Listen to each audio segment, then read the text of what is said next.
Ever notice yourself zoning out like you're on autopilot and just losing bulk amounts of time in your life? It's called dissociation. There are varying levels, varying degrees of dissociation, but it is exactly what you experience when you go to drive and pick the kids up from school or go to the shops and you get there and you can't even remember the journey. Or you find yourself trying to achieve some very specific task, and then the next thing you wake up and recognize that you're on social media scrolling endlessly once again. Again, it's called dissociation. It's when your subconscious mind takes over. It's when you lose conscious control and your subconscious mind takes over. The amazing thing is that you can break free, that you can learn how to reassociate and set yourself free from these patterns. You can take control of your life, achieve so much more, and literally take yourself in life to where you truly long to go. Your experience in dissociation is largely determined by the programs that are running in your subconscious mind. And that also dictates the level and degree to which you experience the dissociation. So a mild level of dissociation is just going unconscious maybe and just scrolling through social media, or just finding yourself in bad habits again, or just finding yourself zoning out and missing bulk amounts of time while you drive a familiar route down the highway. Really intense levels of dissociation is when you go into complete shutdown. That's what people experience when they've experienced trauma. When you've had traumas or wounds in your life and you just go into shutdown and it really feels like you're no longer in your body anymore. That's a much more intense level of dissociation. But again, the amazing thing is, it doesn't matter how intense, how deep, how serious that level of dissociation is, you are powerful enough to reassociate in every single moment. It's a skill, it's a practice, and it's something that you can learn. And I'm really happy to try and teach you.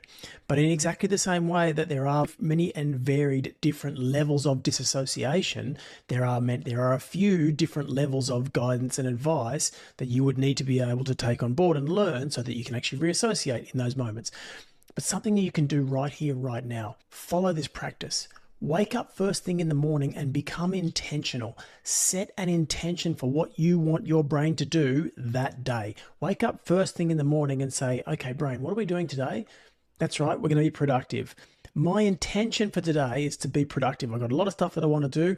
I'm going to be productive. Sit for a moment and become clear in your mind about productivity. That is your intention. If productivity is the intention, that is the guiding principle within which your brain is going to function for the rest of the day. So don't get on your phone first thing. Don't get on technology first thing. Don't look at the TV or the computer or do emails. When you open up your inbox, that is literally just a list of other people's demand for your time.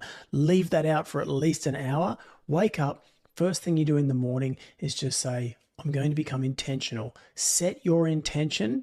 Use the example of productivity. If you are going to be productive, then that is the guiding principle you've given your brain for the rest of the day.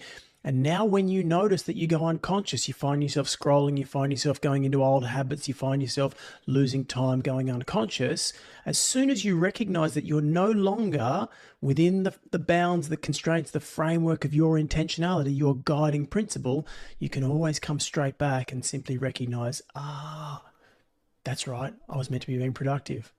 Okay, what's the choice right here, right now for my intentionality? And it'll be clear to you. It will appear. So set an intention first thing in the day. You now have a guiding principle. You have just told your brain how you want it to work for the rest of the day. It will automatically go and do that for you, but you will also notice, because there'll be a much stronger contrast between going unconscious and when you know what conscious is actually supposed to look like. Set an intention, and then you will find it so much easier to live within that guiding principle for the rest of the day.